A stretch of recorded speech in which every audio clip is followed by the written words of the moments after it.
បាទសូមគោរពជំរាបសួរពុកម៉ែបងប្អូនទាំងអស់គ្នាជួបជាមួយខ្ញុំបាទឈុនអញ្ចឹងគឺវីដេអូថ្ងៃនេះដែរខ្ញុំចង់មកប្រាប់បងប្អូនតាក់ទងអំពីរបៀប update version លើទូរស័ព្ទ Android បាទអញ្ចឹងគឺអត់ពិបាកទេបងប្អូនបាទបើបងប្អូនចង់ដឹងអាចមើលវីដេអូនេះពីដើមដល់ចប់ទៅនឹងយល់ទេបាទ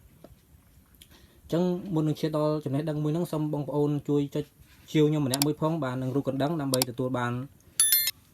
វីដេអូពេលខ្ញុំចេញថ្មីពេលក្រោយអញ្ចឹងបងប្អូនបាទអញ្ចឹងជាដំបូងបងប្អូន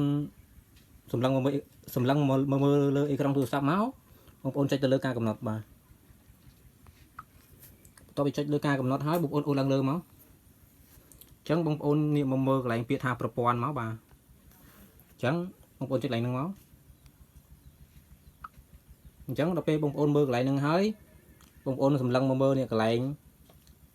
ការធ្វើបច្ចុប្បន្នភាព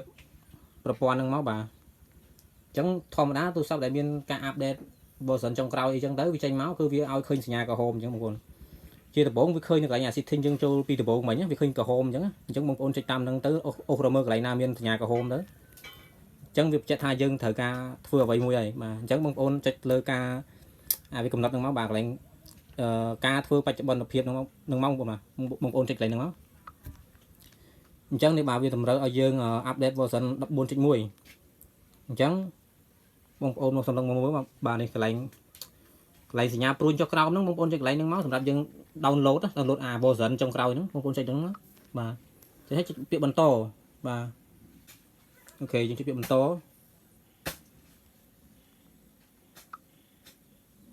ប្រើទិន្នន័យចល័តបងប្អូនបាទសម្រាប់យើងប្រើស៊ីមផ្ទាល់លើទូរស័ព្ទយើងណាបាទ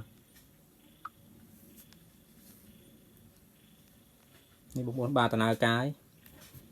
អញ្ចឹងបងប្អូនមើលវីដេអូហ្នឹងមួយទៅនឹងយល់បងប្អូនបាទ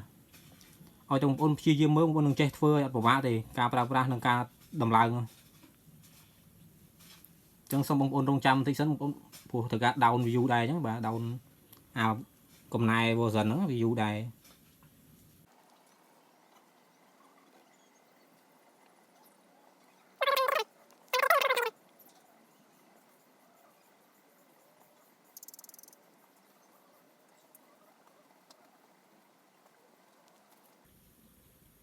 ហើយពេលដែលវាចាប់ផ្ដើម update version ហ្នឹងបងប្អូនមិនចាំភ័យព្រួយបារម្ភទេព្រោះវាជាធម្មតាមិនថាកុំព្យូទ័រឬក៏ទូរស័ព្ទទេគឺកាលណា update version វានឹងបិទប្រព័ន្ធទូរស័ព្ទហ្នឹងឲ្យរលត់សិនហើយបងប្អូនបាទវាបិទឲ្យទូរស័ព្ទហ្នឹងរលត់សិនណាដល់ពេលរលត់ហើយបើកឡើងវិញទៅនឹង update ជោគជ័យ 100% ហើយបាទប៉ុន្តែអញ្ចឹងបងប្អូនត្រូវតែរងចាំហើយចាំមើលបងប្អូនមើលតាមវីដេអូហ្នឹងទៅដឹងហើយបាទមិនចាំភ័យមិនចាំជ្រួលច្បល់ទេបាទអញ្ចឹងយើងចុចមកកន្លែងចាប់ផ្ដើមឡើងវិញហ្នឹងមកបាទបងប្អូនចុចតាមខ្ញុំមកបាទចុចកន្លែងហ្នឹងមកអូខេអញ្ចឹងជាធម្មតាកាលណា update version វានឹងបិទអញ្ចឹងបងប្អូនបាទវាបិទអញ្ចឹងទៅប្រហែលជាកន្លះម៉ោងតាមទូរស័ព្ទដែរទូរស័ព្ទខ្លះទៅក៏10នាទីទូរស័ព្ទខ្លះទៅក៏5នាទីប៉ុន្តែបងប្អូនមិនបាច់ព្រួយទេជាធម្មតាយើងត្រូវការ update version វាត្រូវតែអញ្ចឹងឯងបងប្អូនបាទ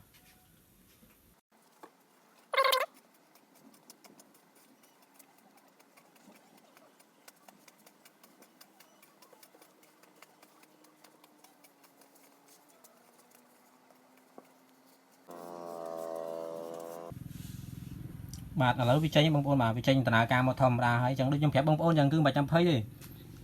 អាការ update ហ្នឹងវាអញ្ចឹងបងប្អូនបាទអញ្ចឹងបងប្អូនបើយើងចង់ឲ្យទូរស័ព្ទដើរស្រួលជាងមុនអីចឹងទៅsupport ទៅលើកម្មវិធីស្រួលជាងមុនបងប្អូនអាចធ្វើតាមខ្ញុំមកបាទអញ្ចឹងជាធម្មតាទូរស័ព្ទការ update ម៉ាស៊ីនគឺវាបែបហ្នឹងបងប្អូនបាទអញ្ចឹងបងប្អូនអូសមកអញ្ចឹងគឺការកែប្រែហ្នឹងវាមានតែប៉ុណ្្នឹងវាអត់មានច្រើនបងប្អូនបាទអញ្ចឹងបងប្អូនឃើញជាក់ស្ដែងទូរស័ព្ទយើងអត់មានបាត់បង់អីទេឯកសារយើងអីគឺនៅទាំងអស់បងប្អូនបាទគឺអត់មានបាត់បង់ទៅណាទេបាទអញ្ចឹងគឺវីដេអូហ្នឹងមានតែប៉ុណ្្នឹងទេបាទសូមបងប្អូនកុំភ្លេចជួយចុចខ្ញុំម្នាក់មួយផងបាទចុចជាវនិង Subscriber ហ្នឹងបាទអញ្ចឹងវីដេអូហ្នឹងអរគុណច្រើនបាយបាយ